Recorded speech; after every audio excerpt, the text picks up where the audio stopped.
At ito na nga, naproklama na as Vice Mayor si Chi Atienza. Kasama ang kanyang tatay, si Lito Atienza, dito yan sa Buluwagan. Grabe, napakadami ng mga supporters at excited na sila sa pagbabalik ng Isko Chi Atienza Tandem sa Manila.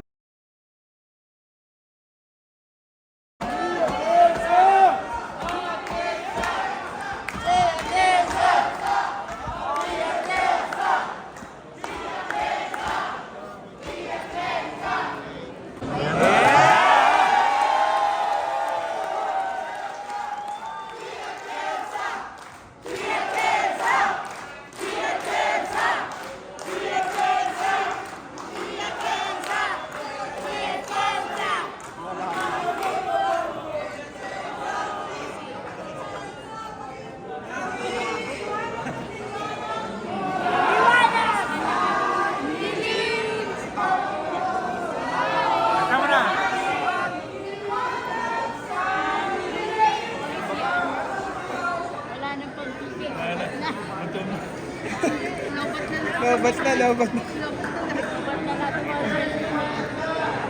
Gusto na iraos.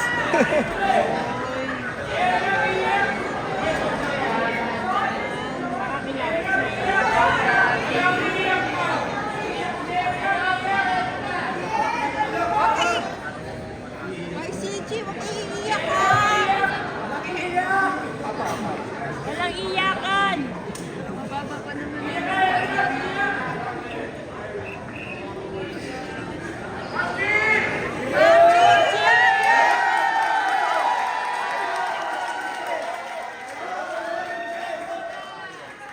Okay.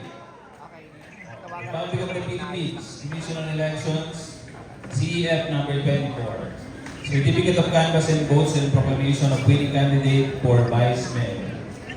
May 12, 2025, National, Local, Barn Parliamentary Elections, May 12, 2025. We, the unassigned members of the City Board of Canvassers, do hereby certify under oath that we have duly canvassed the votes cast in 1,584 Class A precincts for the candidates to in for Vice Mayor in the election held on May 12, 2025. Attached thereto and forming part hereof is a statement of votes by precinct CEF number 20-8 garnered by each candidate for the office of Vice Mayor.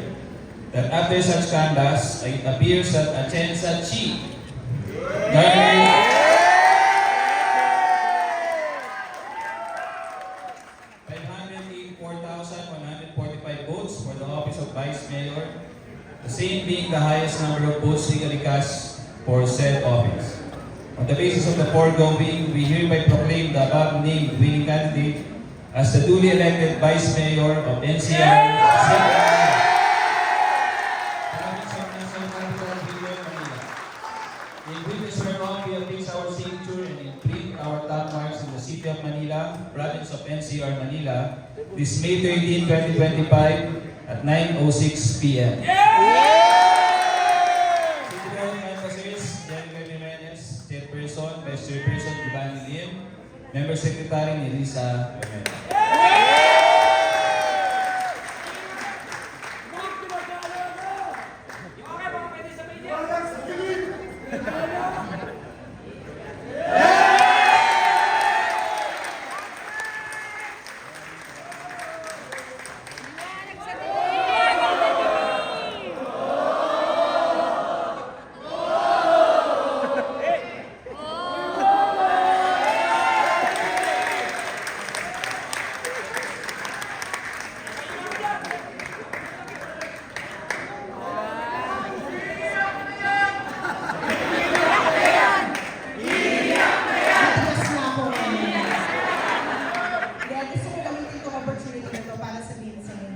With God, all things are possible.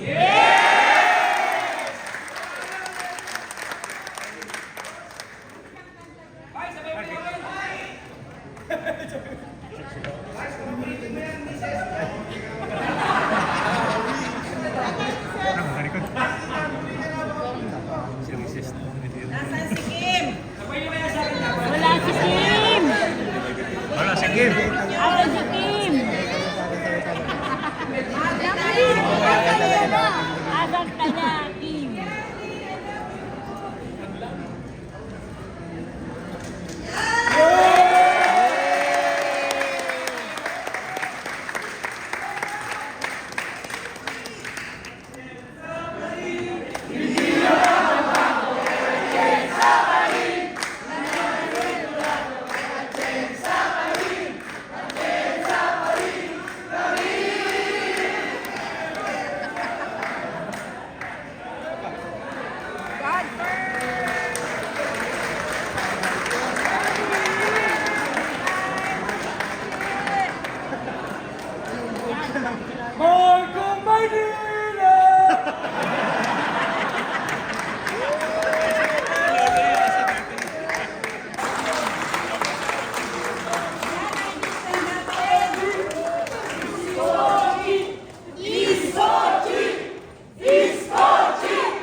Dito po.